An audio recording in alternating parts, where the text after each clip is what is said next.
ಕೇಳಿ, ನಮ್ಮ ದೇಶದ ರಾಜಧಾನಿ ದೆಹಲಿ ಇದೆಯಲ್ಲ, ಅಲ್ಲಿನ ಜನಜಂಗುಳಿಯ ನಡುವೆ ದೊಡ್ಡ ದೊಡ್ಡ ಸರ್ಕಾರಿ ಕಚೇರಿಗಳ ಮಧ್ಯೆ ಒಂದು ಕಟ್ಟಡವಿದೆ. ಆ ಕಟ್ಟಡದ ಬಗ್ಗೆ ಯಾರಿಗೂ ಗೊತ್ತಿಲ್ಲ. ನೀವು ಗೂಗಲ್ ಮ್ಯಾಪ್ನಲ್ಲಿ ಹುಡುಕಿದ್ರೂ ಅದು ಸಿಗುವುದಿಲ್ಲ. ಅದಕ್ಕೆ ಯಾವುದೇ ವಿಳಾಸವಿಲ್ಲ, ಮನೆ ನಂಬರಿಲ್ಲ. ಸರ್ಕಾರದ ಯಾವುದೇ ಪುಸ್ತಕದಲ್ಲಿ ಅದರ ಹೆಸರಿಲ್ಲ. ಒಳಗಡೆ ಕೆಲಸ ಮಾಡುವ ಜನರಿಗೆ ಹೆಸರಿರುವುದಿಲ್ಲ. ಅವರ ಗುರುತಿನ ಚೀಟಿಯಲ್ಲಿ ಬರೀ ನಂಬರ್ಗಳಿರುತ್ತವೆ.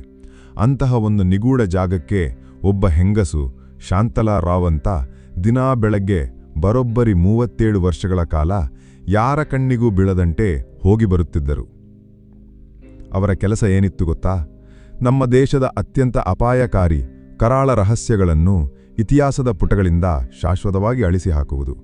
ಸರಳವಾಗಿ ಹೇಳಬೇಕೆಂದರೆ ಸರಕಾರದ ನೆನಪುಗಳನ್ನು ನಾಶಪಡಿಸುವುದು ಅವರ ಕೆಲಸವಾಗಿತ್ತು. ಆದರೆ ನೆನಪುಗಳಿಗೆ ಒಂದು ಕೆಟ್ಟ ಗುಣವಿದೆ. ಅವು ಸುಲಭವಾಗಿ ಸಾಯುವುದಿಲ್ಲ, ತಿರುಗಿಬಿದ್ದು ಹೋರಾಡುತ್ತವೆ. ಶಾಂತಲಾ ಅವರ ಜೀವನದಲ್ಲಿ ಆಗಿದ್ದು ಅದೇ. ಈ ಕಥೆ ಶುರುವಾಗುವುದು ಸುಮಾರು 1987ರ ಸಮಯದಲ್ಲಿ. ಆಗ ತಾನೇ ಜಗತ್ತಿನ ದೊಡ್ಡಣ್ಣರ ನಡುವಿನ ಮುಸುಕಿನ ಗುದ್ದಾಟವೆಲ್ಲ ಮುಗಿಯುತ್ತಾ ಬಂದಿತ್ತು. ಆದರೆ ಅಷ್ಟು ವರ್ಷಗಳಲ್ಲಿ ನಮ್ಮ ಗುಪ್ತಚರ ಇಲಾಖೆ ನಡೆಸಿದ್ದ ಕಾರ್ಯಾಚರಣೆಗಳ ಕಡತಗಳು ಬೆಟ್ಟದ ಹಾಗೆ ಬಿದ್ದಿದ್ದವು. ಆ ಕಡತಗಳು ಸಾಮಾನ್ಯ ಜನರ ಕೈಗೆ ಸಿಕ್ಕರೆ ದೇಶದಲ್ಲಿ ದೊಡ್ಡ ಕೋಲಾಹಲವೇ ಎದ್ದುಬಿಡುತ್ತಿತ್ತು. ತುರ್ತು ಪರಿಸ್ಥಿತಿಯ ಸಮಯದಲ್ಲಿ ನಡೆದ ಅನಾಹುತಗಳು, ರಾಜಕೀಯ ನಾಯಕರ ನಿಗೂಢ ಸಾವುಗಳು, ಜನರ ಖಾಸಗಿ ಜೀವನದಲ್ಲಿ ಇಣುಕಿ ನಡುವ ಕಣ್ಗಾವಲು ಯೋಜನೆಗಳು, ಹೀಗೆ ಸಂವಿಧಾನ ಕೊಟ್ಟ ಹಕ್ಕುಗಳನ್ನೇ ಕಸದ ಬುಟ್ಟಿಗೆ ಎಸೆಯುವಂತಹ ಸಾವಿರಾರು ಕೃತ್ಯಗಳ ದಾಖಲೆಗಳು ಅಲ್ಲಿ ತುಂಬಿ ತುಳುಕುತ್ತಿದ್ದವು. ಈ ಎಲ್ಲ ಕಡತಗಳನ್ನು ಇಟ್ಟಿದ್ದ ಜಾಗಕ್ಕೆ ದೊಡ್ಡ ಅಧಿಕಾರಿಗಳು ಕೊನೆಯ ಸಂಗ್ರಹ ಅಂತ ಕರೆಯುತ್ತಿದ್ದರು. ಅಂದರೆ ಇಲ್ಲಿರುವ ವಿಷಯಗಳು ಹೊರಗೆ ಬಂದರೆ ಅದೇ ಕೊನೆ. ದೇಶದ ಮಾನ ಮರ್ಯಾದೆ ಎಲ್ಲವೂ ಹರಾಜಾಗುತ್ತದೆ. ಇಂತಹ ಜಾಗದಲ್ಲಿ ಶಾಂತಲಾ ಅವರ ಕೆಲಸ ಏನು ಅಂತ ನೀವು ಕೇಳಬಹುದು. ಅವರ ಕೆಲಸ ನೋಡಲು ತುಂಬ ಸರಳವಾಗಿತ್ತು. ಅವರು ಆ ರಾಶಿ ರಾಶಿ ಕಡತಗಳನ್ನು ಒಂದೊಂದಾಗಿ ಓದಬೇಕು. ಅದರಲ್ಲಿ ಯಾವುದು ಅಷ್ಟು ಅಪಾಯಕಾರಿ ಅಲ್ಲವೋ ಅದನ್ನು ಒಂದು ಕಡೆ ಇಡಬೇಕು. ಯಾವುದು ದೇಶದ ಅಡಿಪಾಯವನ್ನೇ ಅಲುಗಾಡಿಸುತ್ತದೆಯೋ ಅಂತಹ ಕಡತಗಳನ್ನು ಗುರುತಿಸಿ ಅವುಗಳನ್ನು ಸಂಪೂರ್ಣವಾಗಿ ನಾಶಪಡಿಸಲು ಆದೇಶ ನೀಡಬೇಕು. ಅಂದರೆ ಸುಟ್ಟು ಬೂದಿ ಮಾಡಬೇಕು. ಅವರಿಗೆ ಸಿಕ್ಕಿದ್ದ ಅಧಿಕಾರ ಎಂಥದ್ದು ಗೊತ್ತಾ? ನಮ್ಮ ದೇಶದಲ್ಲೇ ಅತ್ಯಂತ ಉನ್ನತ ಮಟ್ಟದ ಭದ್ರತಾ ಅನುಮತಿಯವರಿಗಿತ್ತು. ಗುಪ್ತಚರ ಇಲಾಖೆಯ ಮುಖ್ಯಸ್ಥರಿಗಿಂತ, ಸೇನಾ ಮುಖ್ಯಸ್ಥರಿಗಿಂತ, ಕೊನೆಗೆ ಪ್ರಧಾನಮಂತ್ರಿಗಳಿಗಿಂತಲೂ ಹೆಚ್ಚಿನ ಅಧಿಕಾರ ಅವರಿಗಿತ್ತು.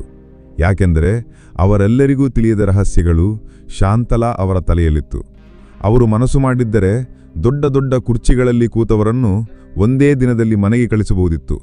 ಅಂತಹ ಶಕ್ತಿ ಅವರ ಕೈಯಲ್ಲಿತ್ತು. ಆದರೆ ಯಾರೂ ಊಹಿಸದ ಒಂದು ವಿಚಿತ್ರವಾದ ಸಂಗತಿ ಇತ್ತು. ಶಾಂತಲಾ ಅವರಿಗೆ ದೇವರು ಒಂದು ವಿಶೇಷ ಶಕ್ತಿ ಕೊಟ್ಟಿದ್ದ. ಅದನ್ನು ಫೋಟೋಗ್ರಾಫಿಕ್ ಮೆಮೊರಿ ಅಂತಾರಲ್ಲ ಹಾಗೆ. ಅವರು ಒಮ್ಮೆ ಏನನ್ನಾದರೂ ಓದಿದರೆ ಅಥವಾ ನೋಡಿದರೆ ಅದು ಅವರ ಮೆದುಳಿನಲ್ಲಿ ಶಾಶ್ವತವಾಗಿ ಅಚ್ಚೊತ್ತಿಬಿಡುತ್ತಿತ್ತು. ಪ್ರತಿಯೊಂದು ಘಟನೆ, ಪ್ರತಿಯೊಂದು ಹೆಸರು, ಪ್ರತಿಯೊಂದು ದಿನಾಂಕ, ಪ್ರತಿಯೊಂದು ಸಹಿ ಎಲ್ಲವೂ ಅವರ ನೆನಪಿನಲ್ಲಿ ಹಾಗೆಯೇ ಉಳಿದು ಬಿಡುತ್ತಿತ್ತು. ಒಂದು ಕ್ಷಣ ಯೋಚಿಸಿ, 37 ವರ್ಷಗಳ ಕಾಲ ಪ್ರತಿದಿನ ದೇಶದ ಅತ್ಯಂತ ಕರಾಳ ಅಸಹ್ಯಕರ ರಹಸ್ಯಗಳನ್ನು ಓದುತ್ತಾ ಹೋದರೆ ಏನಾಗಬಹುದು? ದೇಶದ ರಕ್ಷಣೆ ಹೆಸರಿನಲ್ಲಿ ನಡೆದ ಪ್ರತಿಯೊಂದು ಅಪರಾಧ, ಪ್ರತಿಯೊಂದು ಮೋಸ, ಪ್ರತಿಯೊಂದು ಕೊಲೆ ಎಲ್ಲವೂ ಅವರ ತಲೆಯಲ್ಲಿ ಸಂಗ್ರಹವಾಗುತ್ತಾ ಹೋಯಿತು. ದಿನ ಕಳೆದಂತೆ ಶಾಂತಲಾ ರಾವ್ ಅವರೇ ಒಂದು ಜೀವಂತ ರಹಸ್ಯದ ಕಡತವಾಗಿ ಬದಲಾದರು.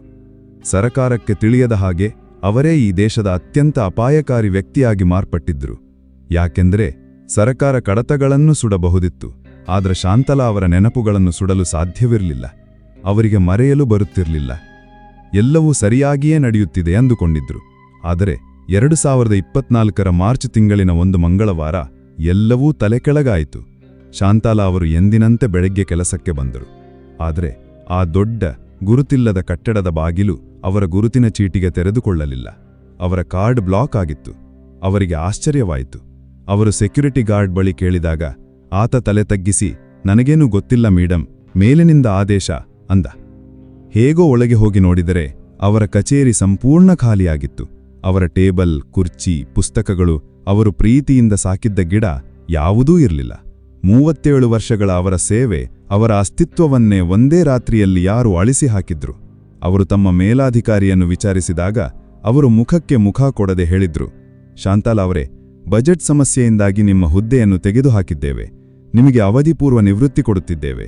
ನಿಮ್ಮ ಸೇವೆಗೆ ಧನ್ಯವಾದಗಳು ಎಂದು ಹೇಳಿ ಕೈಗೊಂದು ಚಿನ್ನದ ವಾಚು, ಒಂದು ಪ್ರಶಸ್ತಿ ಪತ್ರ ಕೊಟ್ಟು ಕಳಿಸಿಬಿಟ್ರು. ಅದೇ ಶಾಂತಲಾಗೆ ಗೊತ್ತು ಇದೆಲ್ಲ ಸುಳ್ಳು ಅಂತ. ಇಷ್ಟು ವರ್ಷಗಳ ಕಾಲ ಅವರು ಓದಿದ್ದ ಕಡತಗಳಲ್ಲಿ ಇಂತಹದ್ದೇ ನೂರಾರು ಕಥೆಗಳಿದ್ದವು. ಯಾರಾದರೂ ಸರಕಾರಕ್ಕೆ ಅಪಾಯಕಾರಿ ಎಂದು ಅನಿಸಿದರೆ ಅವರನ್ನು ಹೀಗೆಯೇ ಸದ್ದಿಲ್ಲದೆ ತೆಗೆದುಹಾಕುತ್ತಿದ್ರು. ಇದು ನಿವೃತ್ತಿಯಲ್ಲ, ಇದು ಕೊಲೆಯ ಪೂರ್ವ ತಯಾರಿ ಎಂದು ಅವರಿಗೆ ಸ್ಪಷ್ಟವಾಗಿತ್ತು. ಅವರು ತನಗಾಗಿ ಯಾವಾಗ ಬರುತ್ತಾರೆ ಎನ್ನುವುದು ಪ್ರಶ್ನೆ ಆಗಿರಲಿಲ್ಲ. ಪ್ರಶ್ನೆ ಇದ್ದಿದ್ದು ಅವರು ಯಾವಾಗ ಹೇಗೆ ಬರುತ್ತಾರೆ ಎಂದು. ಅಂದು ರಾತ್ರಿ ದೆಹಲಿಯ ತಮ್ಮ ಚಿಕ್ಕ ಅಪಾರ್ಟ್ಮೆಂಟ್ನಲ್ಲಿ ಶಾಂತಾಲ ಒಬ್ಬರೇ ಕೂತಿದ್ರು. ಅವರ ತಲೆಯಲ್ಲಿ ಸಾವಿರಾರು ನೆನಪುಗಳು ಸುಳಿಯುತ್ತಿದ್ದವು. ದೇಶದ ದೊಡ್ಡ ದೊಡ್ಡ ನಾಯಕರುಗಳ ನಿಜವಾದ ಮುಖಗಳು, ಅವರು ಮಾಡಿದ ಕೃತ್ಯಗಳು, ಮುಗ್ಧ ಜನರ ಮೇಲೆ ನಡೆಸಿದ ದೌರ್ಜನ್ಯಗಳು ಎಲ್ಲವೂ ಕಣ್ಣು ಮುಂದೆ ಬಂದು ಹೋಗುತ್ತಿತ್ತು. ತಮಗೆ ತಿಳಿದಂತೆ ಕೊಲೆಗಾರರಾಗಿದ್ದ ವ್ಯಕ್ತಿಗಳ ಸರಕಾರಿ ಅಂತ್ಯಕ್ರಿಯೆಗಳಲ್ಲಿ ಭಾಗವಹಿಸಿ ಅವರ ಕುಟುಂಬಕ್ಕೆ ಸಾಂತ್ವನ ಹೇಳಿದ್ದನ್ನು ನೆನೆದು ಅವರಿಗೆ ವಾಕ್ರಿಕೆ ಬಂದ ಹಾಗಾಯಿತು.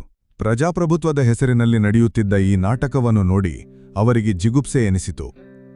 ಇಷ್ಟು ದಿನ ಆ ದೊಡ್ಡ ಕಟ್ಟಡದ ಗೋಡೆಗಳು, ಆ ಸರಕಾರಿ ಹುದ್ದೆ ಅವರಿಗೆ ರಕ್ಷಣೆ ನೀಡಿತ್ತು. ಆದರೆ ಈಗ ಆ ರಕ್ಷಣೆ ಇರಲಿಲ್ಲ. ಅವರ ತಲೆಯಲ್ಲಿದ್ದ ರಹಸ್ಯಗಳೇ ಅವರಿಗೆ ಮರಣಶಾಸನವಾಗಿತ್ತು. ಆಗ ಅವರು ಒಂದು ನಿರ್ಧಾರಕ್ಕೆ ಬಂದರು. ಇಷ್ಟು ದಿನ ಸರಕಾರದ ನೆನಪುಗಳನ್ನು ಅಳಿಸಿದ್ದಾಯಿತು. ಇನ್ನು ಮುಂದೆ ನಿಜವಾದ ಇತಿಹಾಸವನ್ನು ಬರೆಯಬೇಕು. ಜನರ ತೆರಿಗೆ ಹಣದಲ್ಲಿ, ಅವರ ಹೆಸರಿನಲ್ಲಿ ತೆರೆಮರೆಯಲ್ಲಿ ನಡೆದ ಕರಾಳ ಸತ್ಯಗಳನ್ನು ಜನರಿಗೆ ತಿಳಿಸಲೇಬೇಕು ಎಂದು ತೀರ್ಮಾನಿಸಿದರು. ಅವರು ಬರೆಯಲು ಶುರು ಮಾಡಿದರು. ಪಠ್ಯಪುಸ್ತಕಗಳಲ್ಲಿ ಬರುವ ಸುಳ್ಳು ಇತಿಹಾಸವನ್ನಲ್ಲ, ಬದಲಿಗೆ ನಿಜವಾದ ಕಥೆಯನ್ನು. ಪ್ರತಿಯೊಂದು ಕಾರ್ಯಾಚರಣೆ, ಪ್ರತಿಯೊಂದು ಮೋಸ, ದೇಶದ ಹಿತಾಸಕ್ತಿ ಹೆಸರಿನಲ್ಲಿ ಬಲಿಯಾದ ಪ್ರತಿಯೊಂದು ಜೀವನದ ಬಗ್ಗೆ ಅವರು ಬರೆಯತೊಡಗಿದರು. ಅದಕ್ಕೆ ಅವರು ಸತ್ಯದ ಸಂಗ್ರಹ ಎಂದು ಹೆಸರಿಟ್ಟರು. ಅವರ ನಿವೃತ್ತಿಯ ನಂತರದ 3 ವಾರಗಳು ಬಹಳ ವಿಚಿತ್ರವಾಗಿತ್ತು. ಅವರು ತಮ್ಮ ಮನೆಯಿಂದ ಹೊರಗೆ ಹೋಗುವುದನ್ನೇ ನಿಲ್ಲಿಸಿದರು. ದಿನದ 24 ಗಂಟೆಯೂ ಬರೆಯುತ್ತಿದ್ದರು. ತಮ್ಮ ನೆನಪಿನ ಶಕ್ತಿಯನ್ನು ಬಳಸಿ ಪ್ರತಿಯೊಂದು ವಿವರವನ್ನು ದಾಖಲಿಸುತ್ತಿದ್ದರು. ನಂತರ ಅದನ್ನು ಚಿಕ್ಕ ಚಿಕ್ಕ ಪೆನ್ಡ್ರೈವ್ಗಳಲ್ಲಿ ತುಂಬಿ ತಮಗ ನಂಬಿಕೆಯಿದ್ದ ಕೆಲವು ಕಿರಿಯ ಅಧಿಕಾರಿಗಳ ಮೂಲಕ ಯಾರ ಕಣ್ಣಿಗೂ ಬೀಳದಂತೆ ಹೊರಗೆ ಸಾಗಿಸಲು ಶುರುಮಾಡಿದರು. ಮೌನವಾಗಿರುವುದು ಇನ್ನೂ ಸಾಧ್ಯವಿಲ್ಲ ಎಂದು ಅವರಿಗೆ ಮನವರಿಕೆಯಾಗಿತ್ತು. 3 ವಾರಗಳ ನಂತರ ಶಾಂತಲಾರಾವ್ ಇದ್ದಕ್ಕಿದ್ದಂತೆ ಕಣ್ಮರೆಯಾದರು. ಅವರ ಅಪಾರ್ಟ್ಮೆಂಟ್ಗೆ ಪೊಲೀಸರು ಬಂದು ನೋಡಿದಾಗ ಅಲ್ಲಿ ಏನೂ ಇರಲಿಲ್ಲ. ಅವರ ಬಟ್ಟೆ, ಪಾತ್ರೆ, ಪೀಠೋಪಕರಣಗಳು ಎಲ್ಲವನ್ನೂ ಯಾರೋ ತೆಗೆದುಕೊಂಡು ಹೋಗಿದ್ದರು. ಅವರ ಬ್ಯಾಂಕ್ ಖಾತೆಗಳನ್ನು ಸ್ಥಗಿತಗೊಳಿಸಲಾಗಿತ್ತು. ಆಸ್ಪತ್ರೆಯಲ್ಲಿದ್ದ ಅವರ ದಾಖಲೆಗಳನ್ನು ಅಳಿಸಿಹಾಕಲಾಗಿತ್ತು. ಶಾಂತಲಾರಾವ್ ಎಂಬುವವರು ಈ ಜಗತ್ತಿನಲ್ಲಿ ಬದುಕಿಯೇ ಇರಲಿಲ್ಲವೇನೋ ಎನ್ನುವಂತೆ ಅವರ ಅಸ್ತಿತ್ವದ ಪ್ರತಿಯೊಂದು ಕುರುಹನ್ನು ನಾಶಪಡಿಸಲಾಗಿತ್ತು. ಆದರೆ ಅವರು ಬಿತ್ತಿದ ಬೀಜ ಆಗಲೇ ಮೊಳಕೆ ಒಡೆಯಲು ಶುರುವಾಗಿತ್ತು. ಅಂತರ್ಜಾಲದ ಯಾವುದೋ ಮೂಲೆಯಲ್ಲಿ ಅವರ ಸತ್ಯದ ಸಂಗ್ರಹದ ತುಣುಕುಗಳು ಒಂದೊಂದಾಗಿ ಕಾಣಿಸಿಕೊಳ್ಳಲು ಪ್ರಾರಂಭಿಸಿದವು. ಪಾಸ್ವರ್ಡ್ ಹಾಕಿದ ಫೈಲುಗಳು, ಸಂಕೇತ ಭಾಷೆಯ ಸಂದೇಶಗಳು, ಸರಕಾರದ ಕರಾಳ ಮುಖವನ್ನು ಜಗತ್ತಿನ ಮುಂದೆ ಇಡುವಂತಹ ದಾಖಲೆಗಳು ಹೊರಬರಲಾರಂಭಿಸಿದವು. ಸರಕಾರಕ್ಕೆ ಏನು ಮಾಡಬೇಕೆಂದು ತೋಚಲಿಲ್ಲ. ಅವರು ತಕ್ಷಣ ಎಚ್ಚೆತ್ತುಕೊಂಡರು. ಶಾಂತಲಾ ಅವರ ದಾಖಲೆಗಳನ್ನು ಯಾರು ಹಂಚಿಕೊಂಡರೂ ಅವರ ಮೇಲೆ ದೇಶದ್ರೋಹದ ಕೇಸು ಹಾಕಲಾಗುವುದು ಎಂದು ಆದೇಶ ಹೊರಡಿಸಲಾಯಿತು. ಟಿವಿ ಚಾನೆಲ್ಗಳಿಗೆ, ಪತ್ರಿಕೆಗಳಿಗೆ ಎಚ್ಚರಿಕೆ ನೀಡಲಾಯಿತು. ದೆಹಲಿಯ ದೊಡ್ಡ ವಲಯಗಳಲ್ಲಿ ಶಾಂತಲಾ ಅವರ ಹೆಸರನ್ನು ಹೇಳುವುದೇ ಒಂದು ದೊಡ್ಡ ಅಪರಾಧವಾಯಿತು. ಆದರೆ ಸತ್ಯಕ್ಕೆ ಒಂದು ಗುಣವಿದೆ. ಅದನ್ನು ನೀವು ಎಷ್ಟು ಮುಚ್ಚಿಡಲು ಪ್ರಯತ್ನಿಸುತ್ತೀರೋ ಅದು ಅಷ್ಟೇ ವೇಗವಾಗಿ ಹರಡುತ್ತದೆ. ಶಾಂತಲಾ ಅವರ ಸಂಗ್ರಹವು ದೇಶದ ಪ್ರಾಮಾಣಿಕ ಪತ್ರಕರ್ತರನ್ನು, ಸಾಮಾಜಿಕ ಕಾರ್ಯಕರ್ತರನ್ನು, ವಿದ್ಯಾರ್ಥಿಗಳನ್ನು ತಲುಪಿತು. ಹೊರಬಂದ ಪ್ರತಿಯೊಂದು ರಹಸ್ಯವೂ ಹಿಂದಿನದಕ್ಕಿಂತ ಹೆಚ್ಚು ಆಘಾತಕಾರಿಯಾಗಿತ್ತು. ಅಪಘಾತವೆಂದು ಹೇಳಿಲಾಗಿದ್ದ ವಿದೇಶಿ ನಾಯಕರ ಸಾವುಗಳು ನಿಜವಾಗಿ ನಮ್ಮ ಗುಪ್ತಚರ ಇಲಾಖೆ ನಡೆಸಿದ ಹತ್ಯೆಗಳಾಗಿದ್ದವು. ಜನರ ಮೇಲೆ ಕಣ್ಣಿಡಲು ಸರ್ಕಾರ ನಡೆಸುತ್ತಿದ್ದ ಯೋಜನೆಗಳು ಎಷ್ಟರ ಮಟ್ಟಿಗೆ ಇದ್ದವೆಂದರೆ ಅದನ್ನು ಕೇಳಿ ಜನ ಬೆಚ್ಚಿಬಿದ್ದರು. ತಮ್ಮದೇ ದೇಶದ ಜನರ ಮೇಲೆ ಅವರಿಗೆ ತಿಳಿಯದ ಹಾಗೆ ಅಪಾಯಕಾರಿ ಜೈವಿಕ ಅಸ್ತ್ರಗಳ ಪರೀಕ್ಷೆಗಳನ್ನು ನಡೆಸಲಾಗಿತ್ತು. ಈ ಎಲ್ಲಾ ಸುದ್ದಿಗಳ ಮಧ್ಯೆ ದೆಹಲಿಯ ಪ್ರತಿಯೊಬ್ಬ ಅಧಿಕಾರಿಯನ್ನು, ಪ್ರತಿಯೊಬ್ಬ ಮಂತ್ರಿಯನ್ನು ಒಂದೇ ಒಂದು ಪ್ರಶ್ನೆ ಹಗಲು ರಾತ್ರಿ ಕಾಡುತ್ತಿತ್ತು. ಶಾಂತಲಾರಾವ್ ಎಲ್ಲಿದ್ದಾರೆ? ಅವರು ಕಣ್ಮರೆಯಾಗಿ 6 ತಿಂಗಳು ಕಳೆದಿತ್ತು. ಒಂದು ದಿನ ದೇಶದ ಎಲ್ಲಾ ಪ್ರಮುಖ ಪತ್ರಿಕಾ ಕಚೇರಿಗಳಿಗೆ ಮತ್ತು ಟಿವಿ ಚಾನೆಲ್ಗಳಿಗೆ ಒಂದು ಪಾರ್ಸಲ್ ಬಂತು. ಅದರೊಳಗೆ ಒಂದು ಕೈಬರಹದ ಚೀಟಿ ಮತ್ತು ಒಂದು USB ಡ್ರೈವ್ ಇತ್ತು. ಆ ಡ್ರೈವ್ನಲ್ಲಿ ಸಾವಿರಾರು ಗಂಟೆಗಳ ಕಾಲ ಓದಿದರೂ ಮುಗಿಯದಷ್ಟು ಸರ್ಕಾರದ ರಹಸ್ಯ ದಾಖಲೆಗಳಿದ್ದವು. ಆ ಚೀಟಿಯಲ್ಲಿ ಕೇವಲ ಇಷ್ಟೇ ಬರೆಯಲಾಗಿತ್ತು: ಪ್ರಜಾಪ್ರಭುತ್ವವು ಕತ್ತಲೆಯಲ್ಲಿ ಸಾಯುತ್ತದೆ, ಆದರೆ ಸತ್ಯದ ಬೆಳಕಿನಲ್ಲಿ ಅದಕ್ಕೆ ಪುನರ್ಜನ್ಮ ಸಿಗುತ್ತದೆ. ಜನರ ಹೆಸರಿನಲ್ಲಿ ಏನೆಲ್ಲ ನಡೆದಿದೆ ಎಂದು ತಿಳಿಯುವ ಹಕ್ಕು ಈ ದೇಶದ ಜನರಿಗಿದೆ. ಅದರ ಕೆಳಗೆ ಒಂದು ಸಹಿಯಿತ್ತು: ಒಬ್ಬ ದಾಖಲೆಗಾರ್ತಿ.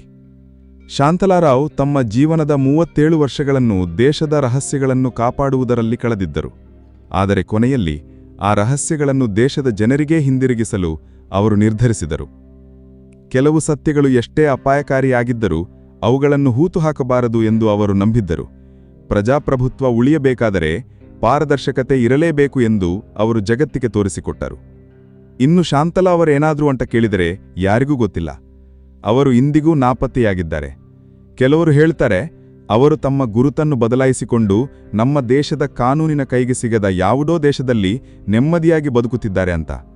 ಇನ್ನು ಕೆಲವರು ಅವರು ದೆಹಲಿಯಿಂದ ಹೊರಗೆ ಹೋಗಲು ಸಾಧ್ಯವೇ ಆಗಲಿಲ್ಲ, ಅವರನ್ನು ಸರ್ಕಾರದವರೇ ಹಿಡಿದುಕೊಂಡರು ಎಂದು ನಂಬುತ್ತಾರೆ. ಸರ್ಕಾರವಂತೂ ಶಾಂತಲಾರಾವ್ ಎಂಬುವರು ನಮ್ಮಲ್ಲಿ ಕೆಲಸ ಮಾಡುತ್ತಿದ್ದರು ಎಂಬುದನ್ನೇ ಒಪ್ಪಿಕೊಳ್ಳುವುದಿಲ್ಲ. ಇನ್ನು ಅವರ ಬಗ್ಗೆ ಮಾತನಾಡುತ್ತಿದೆಯೇ? ಆದರೆ ಅವರ ಹೋರಾಟ ಇಂದಿಗೂ ಜೀವಂತವಾಗಿದೆ. ಅವರು ಬಿಡುಗಡೆ ಮಾಡಿದ ಪ್ರತಿಯೊಂದು ದಾಖಲೆಯಲ್ಲಿ, ಬಯಲಾದ ಪ್ರತಿಯೊಂದು ಹಗರಣದಲ್ಲಿ ಮತ್ತು ಒಂದು ದೇಶವಾಗಿ ನಮ್ಮ ನಿಜವಾದ ಮುಖವನ್ನು ಅರ್ಥಮಾಡಿಕೊಳ್ಳಲು ಸಹಾಯ ಮಾಡುವ ಪ್ರತಿಯೊಂದು ಸತ್ಯದ ತುಣುಕಿನಲ್ಲಿ ಶಾಂತಲಾರಾವ್ ಬದುಕಿದ್ದಾರೆ. ಅವರು ತಮ್ಮ ಸುರಕ್ಷತೆಗಿಂತ ಸತ್ಯಕ್ಕೆ ಹೆಚ್ಚು ಬೆಲೆ ಕೊಟ್ಟರು, ಭದ್ರತೆಗಿಂತ ಪಾರದರ್ಶಕತೆಗೆ ಹೆಚ್ಚು ಮಹತ್ವ ನೀಡಿದರು. ಆತ್ಮಸಾಕ್ಷಿಯನ್ನೇ ಮರೆತು ಕುಳಿತಿದ್ದ ಒಂದು ವ್ಯವಸ್ಥೆಯ ಆತ್ಮಸಾಕ್ಷಿಯಾಗಿ ಅವರು ನಿಂತರು. ಮತ್ತು ಹಾಗೆ ಮಾಡುವ ಮೂಲಕ ಕೆಲವೊಮ್ಮೆ ಅಧಿಕಾರಕ್ಕೆ ನೀವು ಮಾಡಬಹುದಾದ ಅತ್ಯಂತ ದೊಡ್ಡ ದ್ರೋಹವೆಂದರೆ ಕೇವಲ ಸತ್ಯವನ್ನು ನೆನಪಿಟ್ಟುಕೊಳ್ಳುವುದು ಎಂದು ಅವರು ಇಡೀ ಜಗತ್ತಿಗೆ ಸಾಬೀತುಪಡಿಸಿದರು. ಕೃತಕವಾಗಿ ಎಲ್ಲವನ್ನೂ ಮರೆಸುವ ಈ ಜಗತ್ತಿನಲ್ಲಿ ಶಾಂತಲಾಗೆ ಮರೆಯಲು ಸಾಧ್ಯವಾಗಲಿಲ್ಲ, ಮತ್ತು ಈಗ ನಮಗೂ ಮರೆಯಲು ಸಾಧ್ಯವಿಲ್ಲ. ಯಾಕೆಂದರೆ ಒಮ್ಮೆ ನಿಮಗೆ ಸತ್ಯ ಏನೆಂದು ತಿಳಿದ ಮೇಲೆ ನಿಮ್ಮ ಮುಂದೆಯೂ ಎರಡೇ ಆಯ್ಕೆಗಳಿರುವುದು: ಶಾಂತಲಾ ಅವರಂತೆ ಸತ್ಯದ ಪರ ನಿಂತು ಪರಿಣಾಮಗಳನ್ನು ಎದುರಿಸುವುದು, ಅಥವಾ ಎಲ್ಲವನ್ನೂ ನೋಡಿಯೂ ನೋಡದಂತೆ ಸುಮ್ಮನೆ ಇದ್ದು ಆ ಅಪರಾಧದಲ್ಲಿ ಪಾಲುದಾರರಾಗುವುದು. ಶಾಂತಲಾ ತಮ್ಮ ಆಯ್ಕೆಯನ್ನು ಮಾಡಿದ್ದರು. ಈಗ ನಿಮ್ಮ ಆಯ್ಕೆ ಏನು?